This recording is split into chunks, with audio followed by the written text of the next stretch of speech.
Bhaja Govindam, Bhaja Govindam. Govindam Bhaja Mudhamate. Samprapte Sannihite Kale. Nahi nahi rakshati dukrin karane.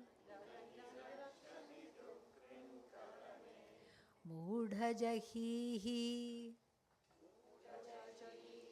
dhanarjana trishnam. Kuru sadbuddhim manasi vitrishnam. Yallabhase nija karmopatam vittam tena vinodaya chittam. Mudhajahihi dhanarjana trishnam. Kuru sadbuddhim manasi vitrishnam. Yallabhase nija karmopatam vittam tena vinodaya chittam.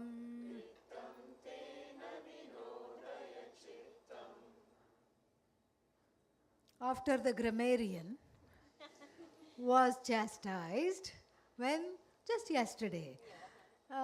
Then we move on to another piece of advice here.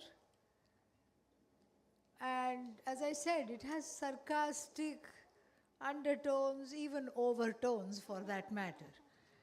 Moodha, hey Moodha, oh you deluded one. Not a nice way to address the readers, you know. Yeah.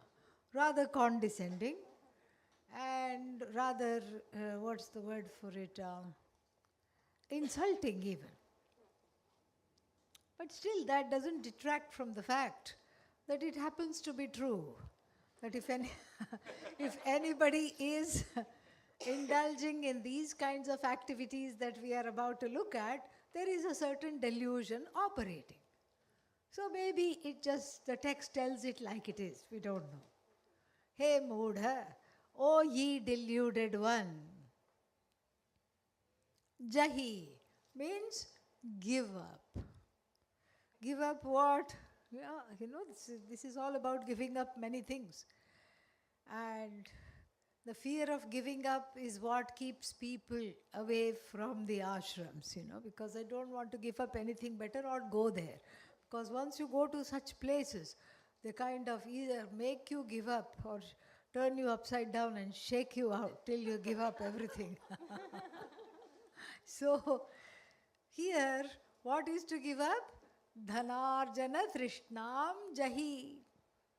Give up the thirst. Trishna is thirst, the longing for making lots and lots and lots and lots and lots of money.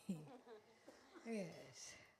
Give up the thirst for making so much money, and I want to grow this money, and then I want to grow the money even more, and then this is what you please just let go. Mudha jahihi. Jahihi means, just let go, give up. Give up, why should I give up the thirst for making lots of money? Because it is a trap. Why is it a trap? It's a trap because money is a very funny thing. It's the only thing in the universe that needs to be protected from itself. Think about it. Yeah. It needs to be protected from itself. And all other things need to be protected from predators. Money is its own predator. Except it's not called predator, it's called what? Inflation. That is the enemy. So no matter how much you have, you cannot account for inflation. What is a good retirement plan? My guru always used to say the best retirement plan is to become a sannyasi. Why? Why is that the best retirement plan, to become a sannyasi?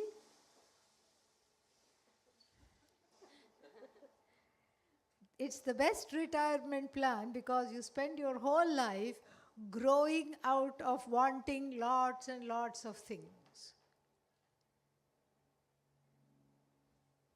You grow out of wanting lots and lots of things. So then by the time you are ready for sannyasa, then you just enjoy your life no matter what you have or what you don't have. And then you don't have to worry about having a lot of means. So this is what is called dhanarjana trishna. It's not about making ends meet. We are not talking of making ends meet. We are not talking of trying to keep some aside for savings. We are not talking about having some money for the children to go to college or what have you, or having some money for old age, whatever it is. We are talking of an insatiable greed. That is the person who is being called, "Oh, you deluded one." So basically, we need not feel insulted because the present company is excluded. So it is people who do not have a sense of moderation and who are mad after money. Money is what makes them completely mad and drives every single waking moment and energy of their time. So therefore, the person is told, dhanarjana trishnam jahihi. The desire, not even the desire, the terrible longing, the insatiable longing of making more and more and more and more and more and more and more and more and more and more and more and some more and some more and some more money, please give up. And then kuru sad buddhim, and turn your buddhi around. Right now your thinking is occluded. And why is your thinking occluded? Your thinking is occluded because you're not clear about the priorities in life. If sitting on a rock by the riverside and rocking back and forth and chanting the grammar table is again off base, always being totally obsessed about money is also equally off base. Because this life is short. Find out the meaning of this life. And find out the meaning of this life and live happily. Live happily, and the best way of living happily is by not needing too much. Not needing too much and not trying to have, not trying to sort of be so obsessed about one particular thing, whether it's money or some other thing, that to the exclusion of just knowing oneself, being oneself, discovering oneself. This is what the idea is. Kuru sadbuddhim. Make your buddhi into that. Turn around the intellect. Turn around your priorities. So that you're not all the time worried about how can you afford certain things one has got addicted to, for that, for example. So, be having things in moderation. And then, manasi vitrishnam. So this, with regard to this longing in the mind, address the longing in the mind. How do you address a longing? Dear longing, how are you today? Is that how you address it? Basically. How do you address the longing? Because the longing is not really the longing for whatever you're longing for. The longing is a displaced, misplaced longing. So any longing that you have is usually for a sense of belonging. That's really what it is. But since that sense of belonging with people, with situation, with things is not there, it turns and projects and spins off into various longings. For some people it is money, for some people it is some other addiction, for some people it's food, for some people it is whatever it is. Different things are there. And so this is the longing. And this longing is not really a longing on its own. This longing has just come along for the ride. It is a displaced longing, and the original longing is to have a sense of belonging with the whole, with Ishvara, with the Lord, and to have a sense of oneness and contentment. In fact, that is the only longing to be addressed. All other longings are just spin-offs of this longing. This is the original longing. The longing is to be free from having longings. That is the only longing. However, you can put it in many different ways. If we think about it deeply, we will see the truth of this. The only desire is to stop seeking. This relentless seeking all the time makes one go totally and completely crazy. And so the stopping the seeking is the real longing. So instead of addressing each and every small, big longings, money of course is a big part of that, why not I try to look at what this longing represents? Have a conversation with the longing. Have a conversation with the addiction. Whether the addiction is a person, a difficult relationship, or the addiction is a thing, or the addiction is an obsession with something or the other, whatever it is. When we look deeply into the nature of this longing, it will talk to us. It will talk to us what is it that one really wants. What is it that one really wants? And so that sometimes is difficult to address, seeing as there are layers and layers and layers of, what can we call it, occlusion. Strong preferences and the presence of strong prejudices makes this task of finding out what is it that I really want very, very elusive, extremely elusive. And therefore, some time is needed to allow that the truth to come forward, to open up. So this is an important thing. And then the verse concludes with the following following advice. Yat labhase, whatever you get, nija karmopatam, doing your duty in the world, whatever remuneration you get, chittam tena vinodaya. Chittam means your heart. Gladden your heart with whatever you get, doing your duty. Everybody has a job. Whatever job you have, you do it properly, you do it faithfully, you do it prayerfully, and then whatever remuneration is given as a result, learn to live happily within the means. This is a very important, beautiful thing. In the Bhagavad Gita, it is expressed slightly differently. Yadrichha labha santushtaha. Yadrichha means whatever one gets by chance, without planning on it. I'm not planning on it, it just comes into my lap. And it could be anything. It could be so many things. It could be something in kind. It could be a kind word that somebody has spoken.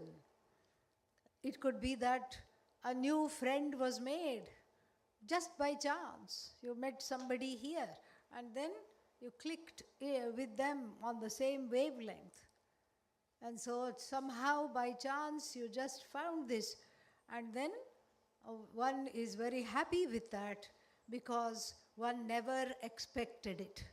So the unexpected treat is always much better than a planned treat.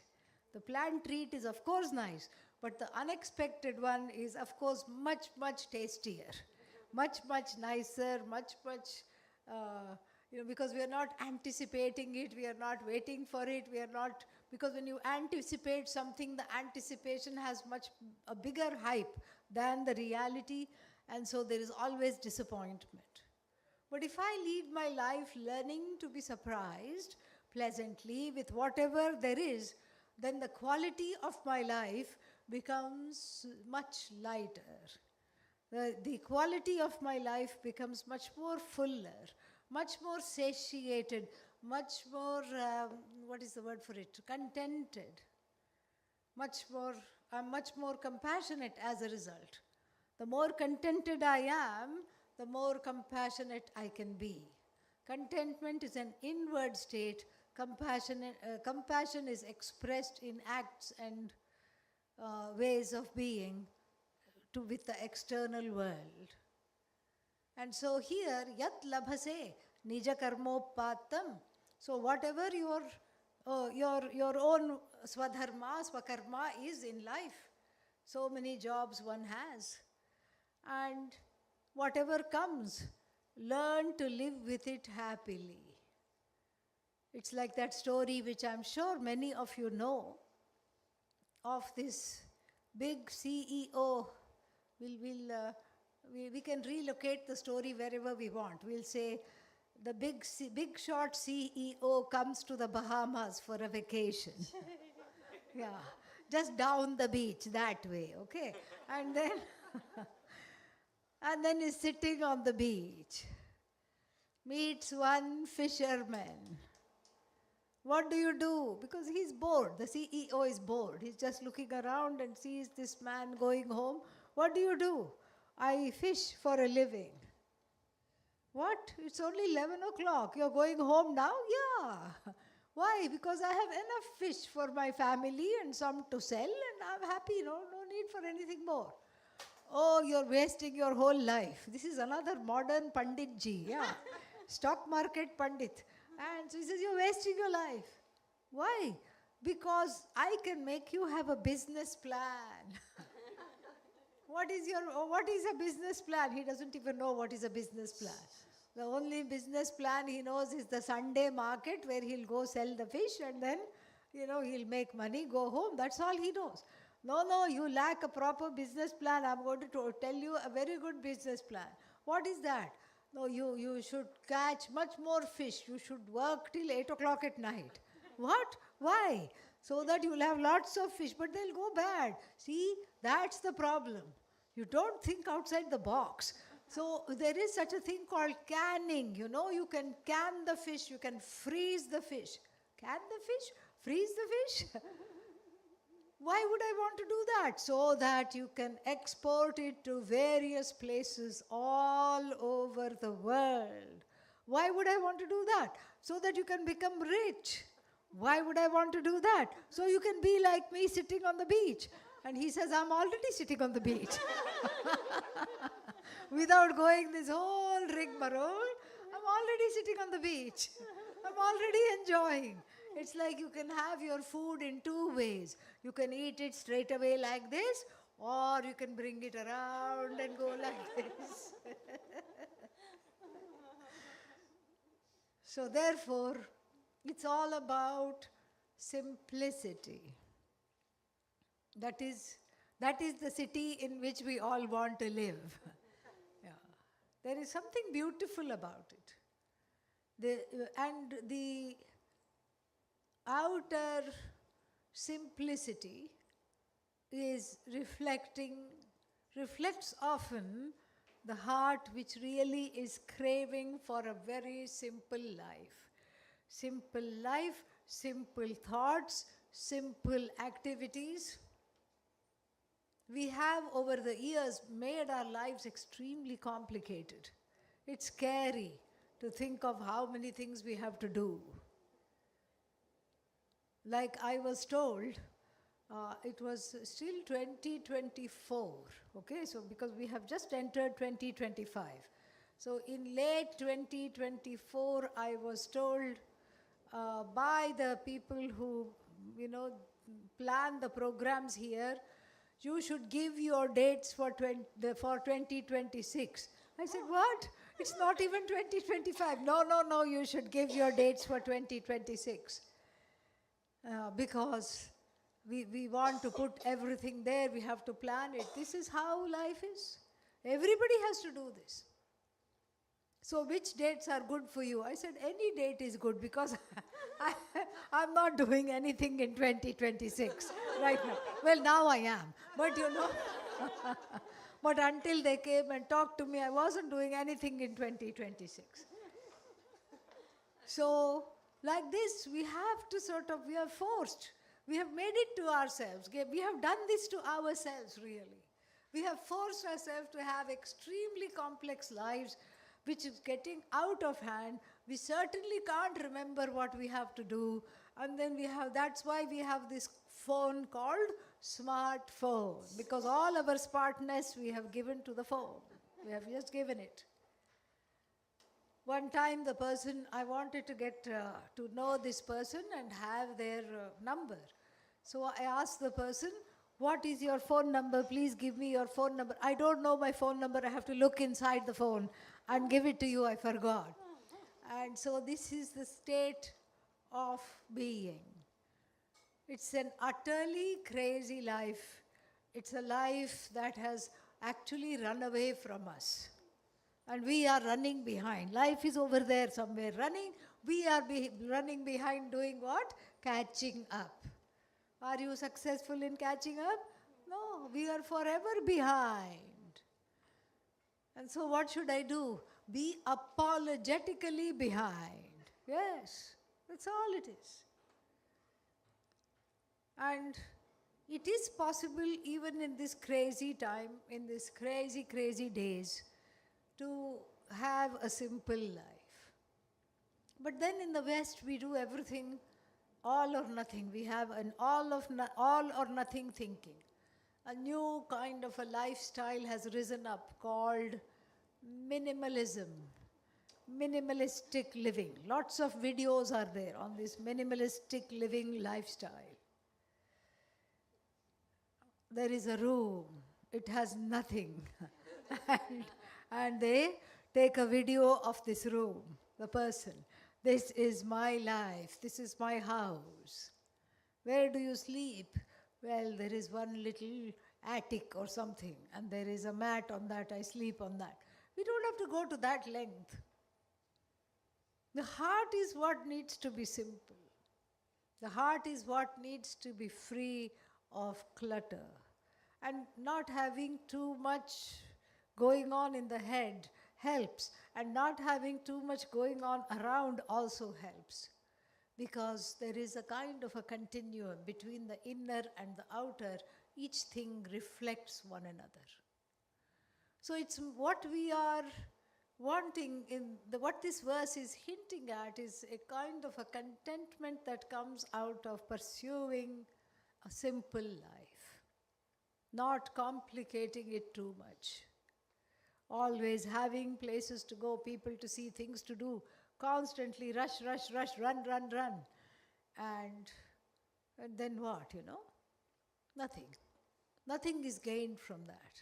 But on the contrary, if I simplify the life, like that fisher person, there is more time to just enjoy, to be. We have forgotten how to be. I have forgotten how to be just a being. We have forgotten how to just look at small things and smile and laugh and let our hearts be transformed.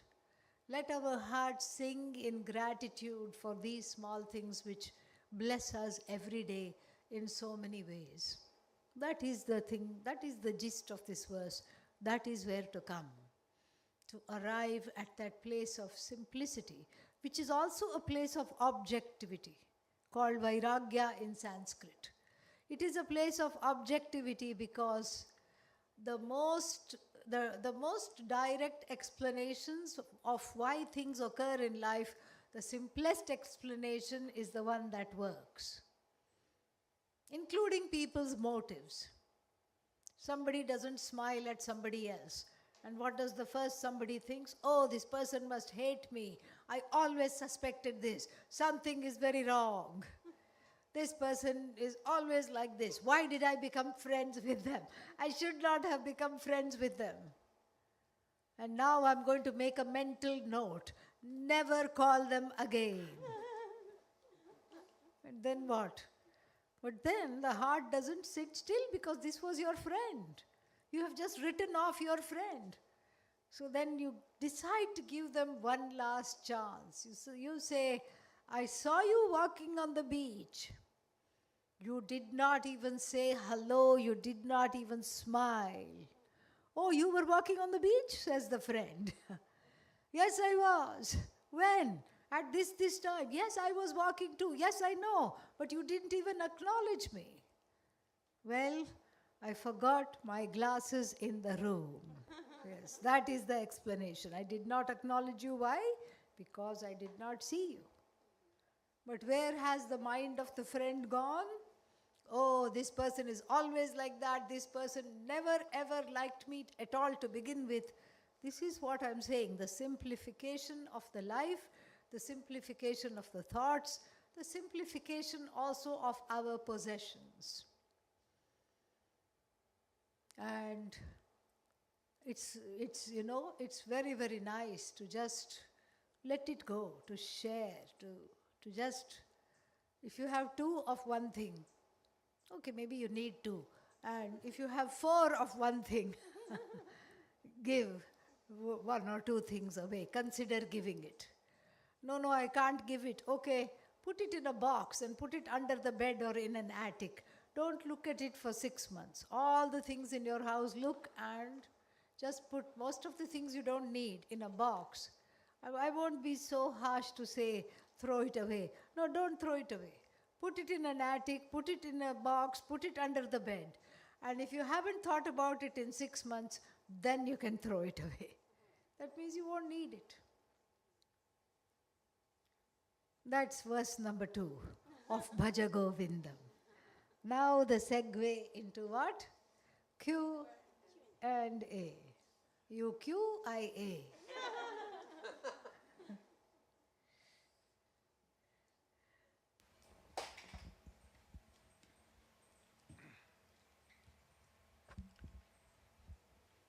You are going to inaugurate the questions. Good. Good morning. Thank you. Very inspiring. I'd like to follow up on on that verse about wealth. I see this is related with the yamas, aparigraha. Aparigraha, yes. Aparigraha. Yeah, not hoarding. Not holding. Yes. So there are people that do have a lot of wealth. But you were saying now it is in the heart. You were making a distinction. Yes. Because I think what I heard is, if you have, let's say there are people that have a lot of wealth, but they go and share. Yes. They Yes. it is an attitude that has to do with the heart. Yes. And not purely materialistic. Yes, Is this it's the spirit of it. So, for example, I can say it's all about, see, there is a difference between ownership and possession. Ownership is an objective way to look at things, because many things you can own. The car could be in your name. The house could be in your name. So many things, stocks and bonds, all these things could be in your name. That's an objective fact. But what is your relationship to those things? That is a subjective fact. And so the subjective one is called a sense of possession. Here the pun is intended. Are you possessing it or does it possess you? Ah, a sense of possession with regard to the belongings. That is what we are talking of. That is problematic. It's not about what you have. You may have many things. But where is this sense of possession? That is what you try to simplify. Yes. And this is aparigraha. This is aparigraha, yes. Yes. Back over there.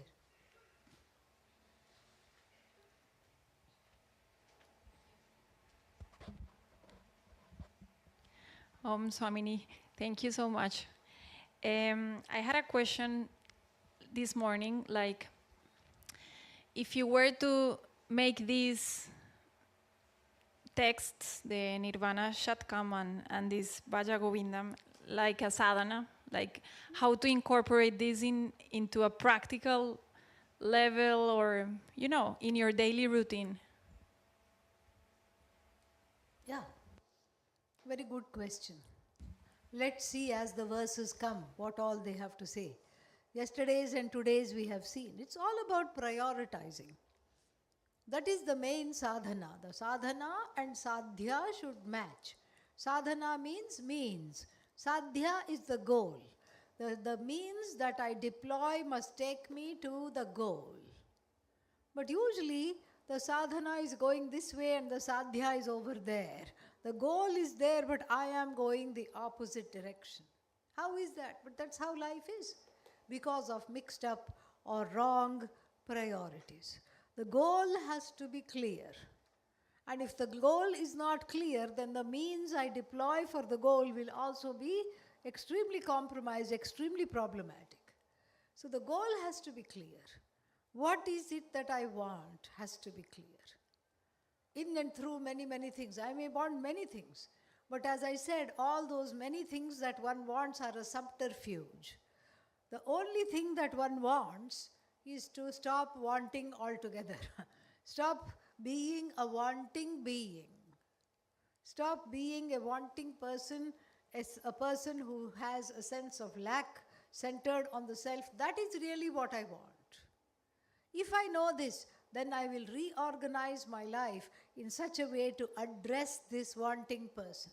First, I have to ask the question, is the wanting person real? Mind you, the definition of real in Vedanta means that which cannot be removed. Does the wanting person exist in sleep? No. No wanting person in sleep. So the wanting person is not real. It's an as though superimposed upon this I. It's an as though superimposition upon this I that is truly free of wants. If I'm sick of being the wanting person, then the only priority in life must be to discover the me who is free of wants and who is free of being a wanting person, because that's what I want to be and that's what I already am, so I have to discover it. But instead, if I keep doing this, that or the other, the discovery will not happen, because the problem and the solution are two different things. So, for example, did I bring my glasses? Yes, just for this illustration perhaps. So the glasses are perched on my head. Where are my glasses? Where is the glasses? Where are the glasses? If I do japa, will the glasses come back?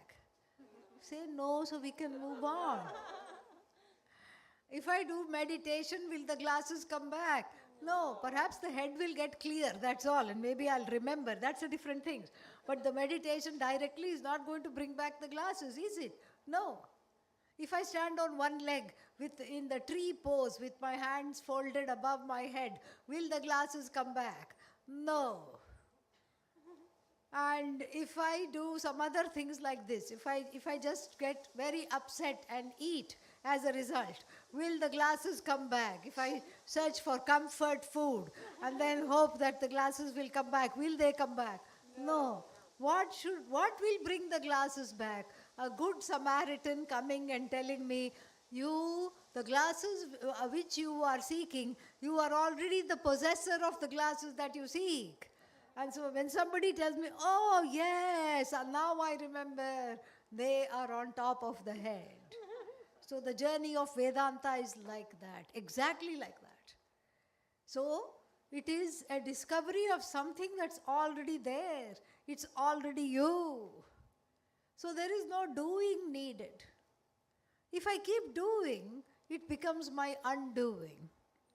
It's like the person who wanted to go to San Francisco, got on the plane, and then got off before the plane landed, and then the pilot announced, "Welcome to San Francisco." He said, "No, I want to go to New York. Why am I here?" Next time also same thing happened. Wanted to go to San Francisco but ended up in Atlanta instead. Wanted to go to San Francisco but ended up in Chicago instead. So, what is going on here? Taking the wrong plane. That is really what it is. Here too, this business of dropping the wanting person, dropping the notion that I am a wanting person, dropping the wrong conclusion that I lack and I am a wanting person, is the paramount priority in life. If it is not, it should be starting now. It had better be my priority. Otherwise, I'll have come to a series of wrong conclusions. A, I'm a wanting person. B, I'm incomplete. C, therefore I have to do things in order to seek a sense of completion. And D, therefore, and some of these things are not working. D, I have to unleash more actions.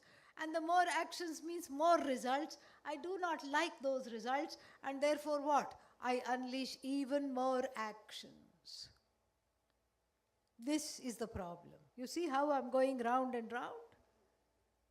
Round and round in Hindi means goal, goal. So if I don't have a goal, I go goal, goal. Okay? Yeah. So that has to become clear.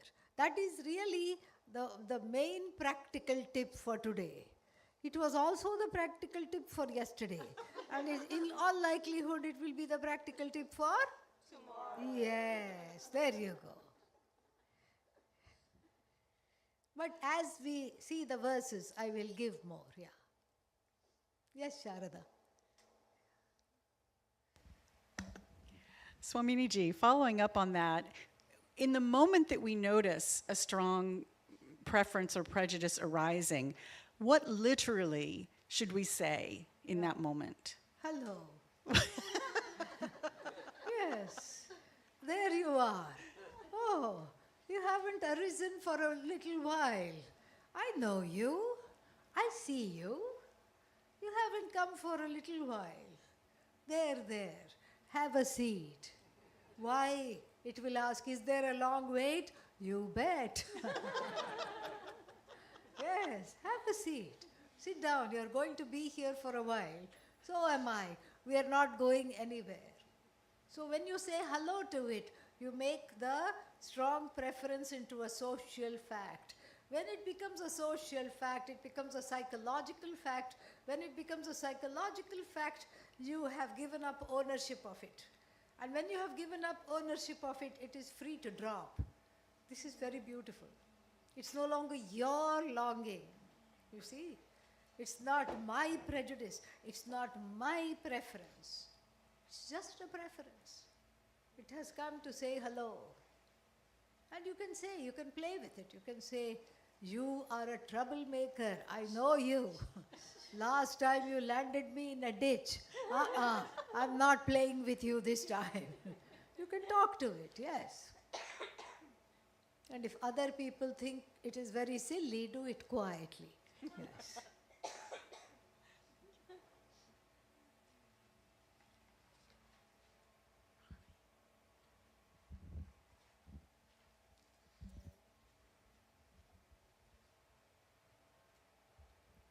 Hari Om Swamini, along this theme, I'm wondering if you can speak to maybe the sacredness of desire as well. Like, we're speaking a lot to the points of desires that are, it sounds like, rooted in attachment and therefore unlikely to get us where we want. And then there's desires that are unattached, that can clearly lead to Yes. someplace very different. What a beautiful question.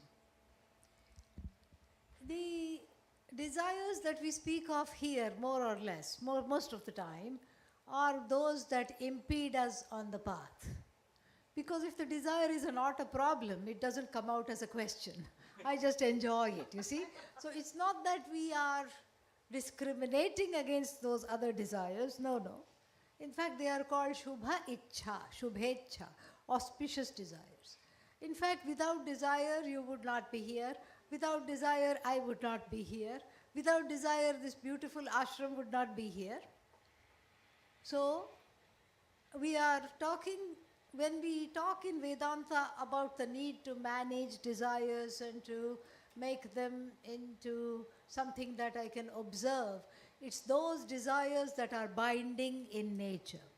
Binding means it binds me to fulfill them immediately. Those desires exercise a certain kind of an urgency. It's an entrapment.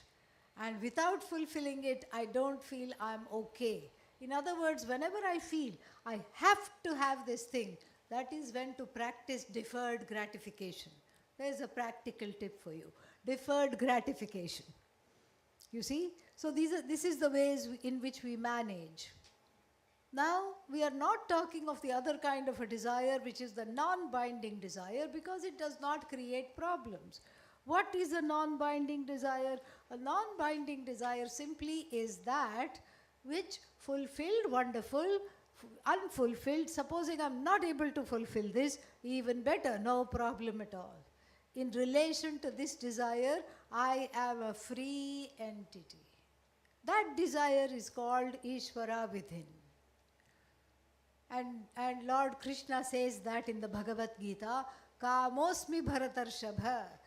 O Arjuna, I am in the form of desire in every heart, but it is that desire which does not transgress what is correct. It does not transgress dharma. What is correct, what is righteous, it does not transgress. Those desires, more of them there are in the heart. That means there is more the presence of Ishvara in the heart. More God is there in the heart, more goddess presence is there in the heart.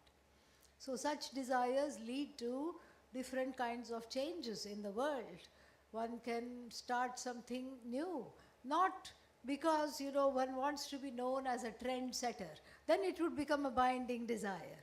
But just because one has a certain skill, one shares it with the world, it catches on and it becomes very successful and people really like it, it has transformed the world. So like those kinds of desires are seen as very, very auspicious. Even the desire for moksha, to be free of being a wanting person, an incomplete person, is also a very auspicious desire. And so perhaps the idea is to increase the auspicious desires and let the inauspicious desires, the dead-end desires that leave us deadened to life, to let all of them just subside. Thank you. Nice question. Yes.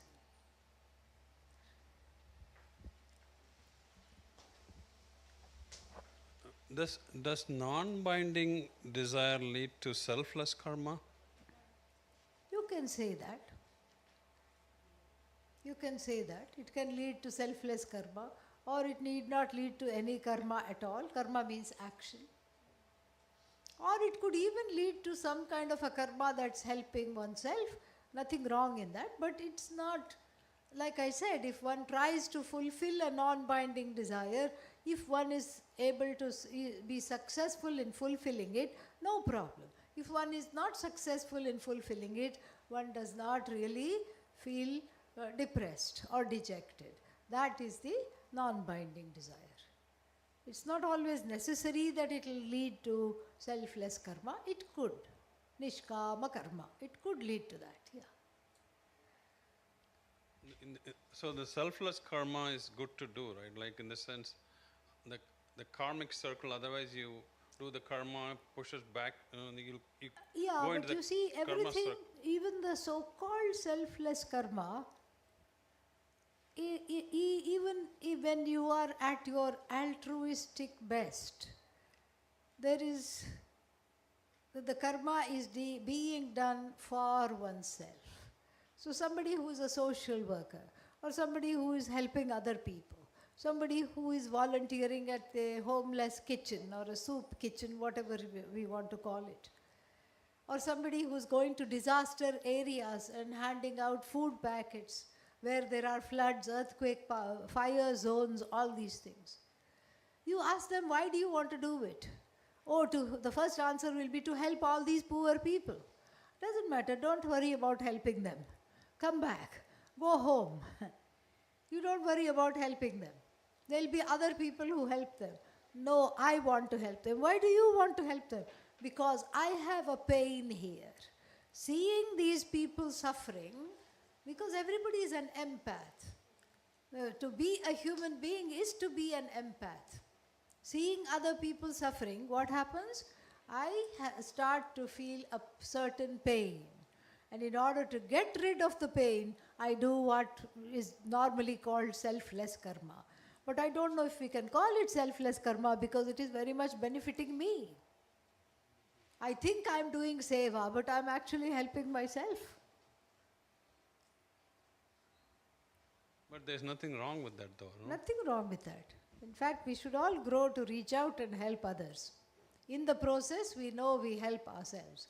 It's a very good thing, wonderful thing.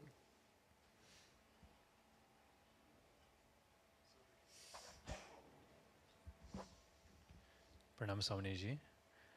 In this morning's class, Swaminiji said, in unfolding the word chit, you said that chit is, or everything is knowledge plus name and form. Yes.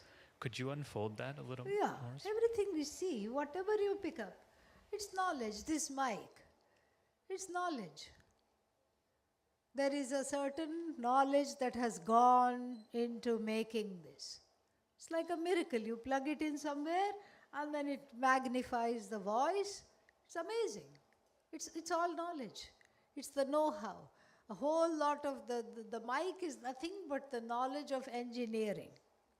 It's engineering branch of knowledge encased into this particular name and form for a specific purpose. So even other things, the tree is nothing but knowledge. Flower, when I say tree is, what I'm really saying is tree knowledge is. The isness of the tree cannot be separated from the knowledge that is the tree. So tree is equal to tree knowledge is. Tree is tree sat. Tree knowledge is tree chit. So the tree is all knowledge. Because every single thing, if you call a botanist, they will tell you every single thing has a purpose. And they will know the purpose. We won't know why the leaves are like that. Why does it bloom at this time? Why does it not do this? Why does it behave like this? Why doesn't it behave like the other tree? We don't know. But if you call the botanist, they won't see the tree. They will see only knowledge. They will see a textbook instead of a tree. They will see a botany textbook. Same thing, if you look at an animal, you look at a puma, a cheetah so fast, how its whole body is. If you make a study of the body of the cheetah, it's a marvel, it's a miracle. How it can fall down from great heights, and how it can run. And how it can run so fast, and how its bones are just so flexible so that it can run. Yeah, cheetah knowledge is. Even the desert animal, what is that called? Camel. Camel knowledge is. It comes with a water bottle, its own water bottle it carries, built-in water bottle. And then what else? It's unlike any other animal, because you see all other four-footed, four-legged animals, the diagonal legs go like this. So the front right one means the hind left leg goes. This is how they walk and run. With the camel, only on one side. it goes. The front left leg goes, the hind left leg also goes. Because that's how it manages to not fall and walk very smoothly in the sand. Swiftly it walks in the sand because it is geared to walk like this. So camel knowledge is. Camel is nothing, the isness of the camel cannot be divorced or separated from the knowledge which is camel. That's what it is. Everything in the world is like that. Everything is world like that. So, and then it is, this knowledge and this isness is permeating and pervading the whole universe. And this knowledge and this isness is as though encased, as it were, in a name and form. And what do? We look at the encasement and we miss the isness and the knowledge. The encasement is time bound. The name and form is time bound. The container in which, as it were, the isness comes is time bound. But the isness and the knowledge are ananda, limitless. Ananta. Did that make it clear? Yes. Sometimes we say everything is the knowledge of Ishvara. Yes. Is it the same? Yes, it's the same thing. Same thing. Here I'll go a step further. It's not knowledge of Ishvara, it's the knowledge that is Ishvara. Ishvara in the form of knowledge, Ishvara in the form of existence. Everything is. And whatever is as good as what you know about it. That's why it's all knowledge. Satchidananda, yes. You had a question? Yes. Okay. Yes. If it sounds like Satchidananda, it must be Satchidananda.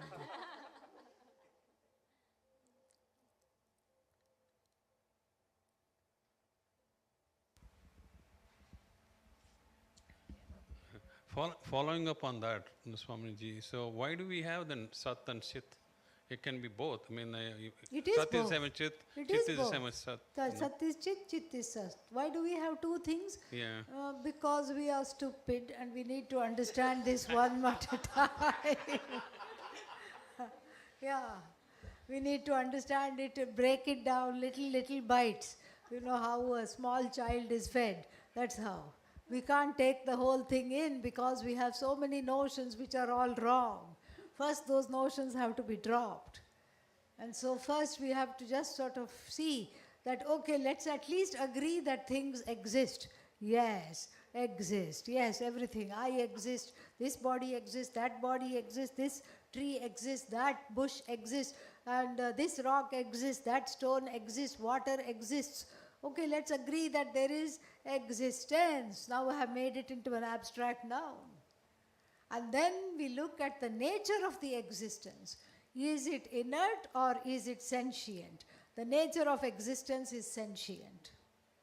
And so, why? How do you know? Because when I ask you the question, are you here? Yes. Yeah, see, the answer came. So that means you are sentient. So the nature of existence is sentient because I am a self-evident being. I am a sentient being. And so this existence is a sentient existence, and then we want to not make this concept of existence time-bound, because every existence that I know is time-bound. To knock off the time-boundedness from the nature of the word existence and from the nature of the word knowledge, we bring in limitless. What is the nature of this existence? Limitless existence, limitless knowledge. No limits. And that limitlessness is joyfulness. Ananda, Ananta. That's why we have to have it in small bites. We have to take it apart to put it together.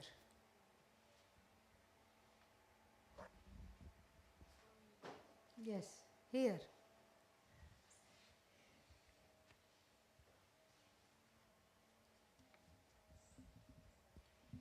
By that tree knowledge, what you mean is the tree knowing to be the tree. I mean, it doesn't have to know to be the tree, but it is just the tree. Like, That's existence.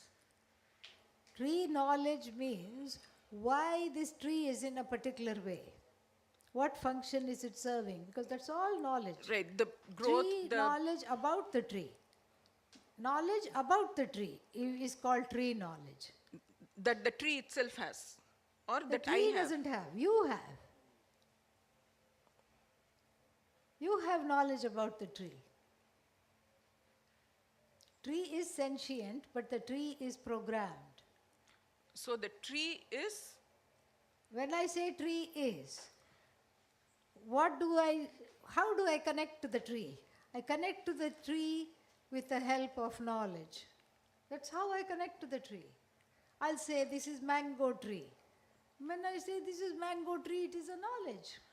so there's a tree there that is new to, or native to, Yes, let's say it's a new tree. and I don't know anything about it. Doesn't matter what you know about it, but it's still knowledge. You will ask somebody. You'll look in the dictionary. You'll take a picture of the leaf and go into Google Images and say, tell me what this is. And it will tell you. It's So- all knowledge. All that is there is knowledge. So that is only when it is shaping up with my pursuit of it. No, even otherwise. See, if you don't know what the tree is, it still is, it has knowledge, correct? Yes. And either it's already discovered or it's yet to be discovered. Does that make sense? So it Yeah. is, as you have been saying before too, Yes. you may not know You may about not it, but you know but that you it don't doesn't detract know. from the fact that it is knowledge. When I say tree is, what I mean to say is tree knowledge is. The isness is not separate from the knowledge.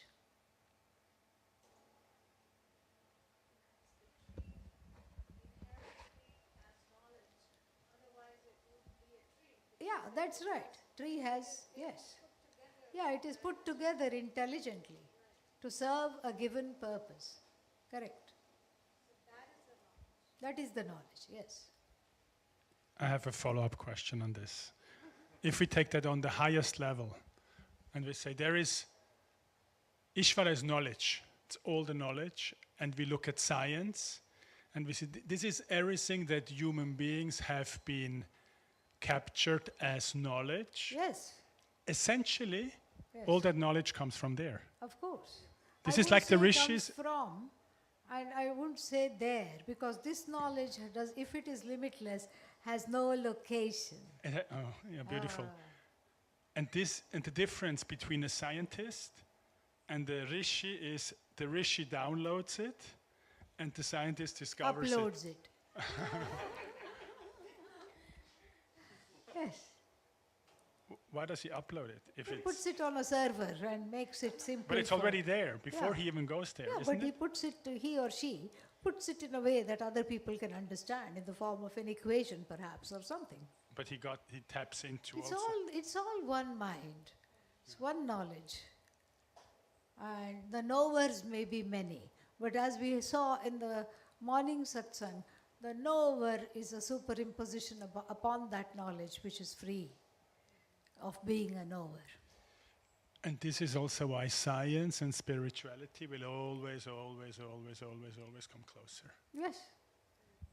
I don't see a problem there. And that's why scientists love Vedanta. They don't see a red rag. Yes. They don't see a red rag. You're not asked to swallow a pumpkin.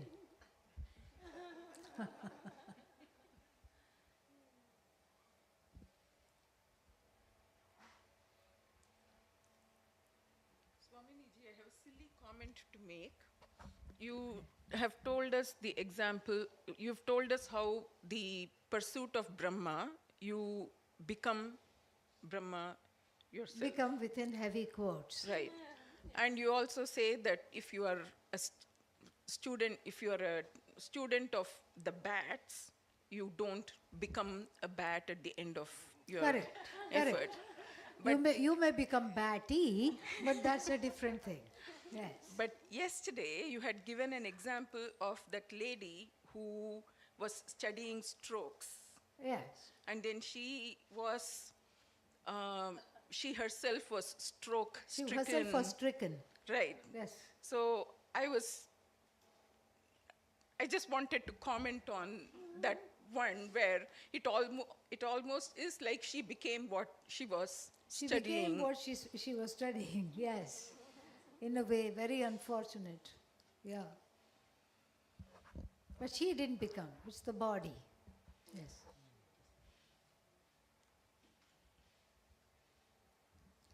Yes, enough? Okay, one more there, here.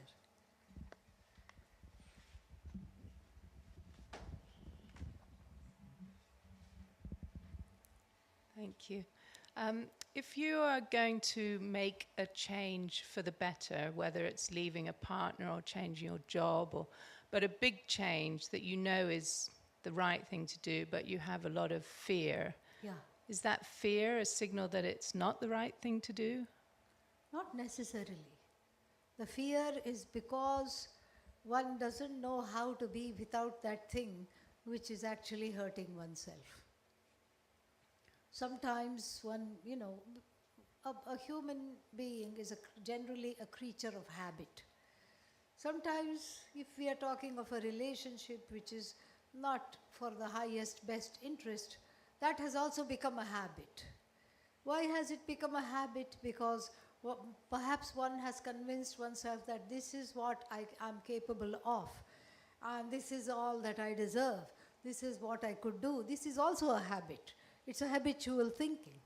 And therefore, the habitual thinking has led to a habitual relationship where the self-growth and the emotional maturity which one is clearly seeking is defying one, is not happening.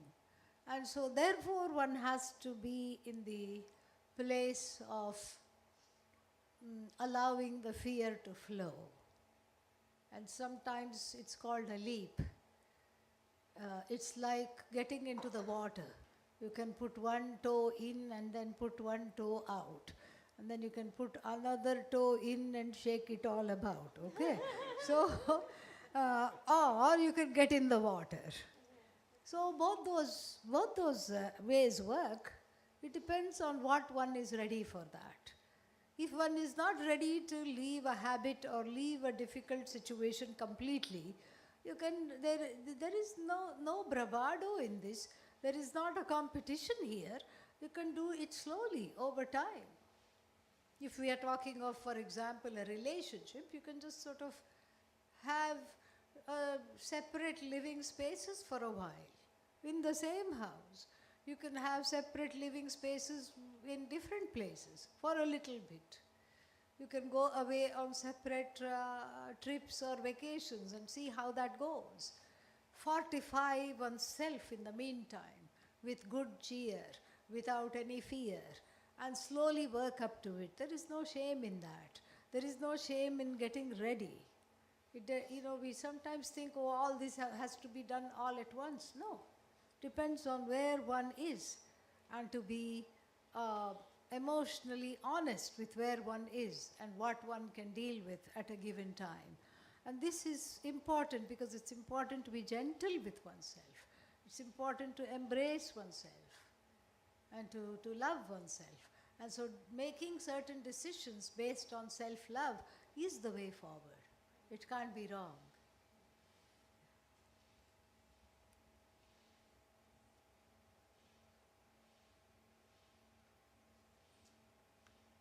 Okay, enough?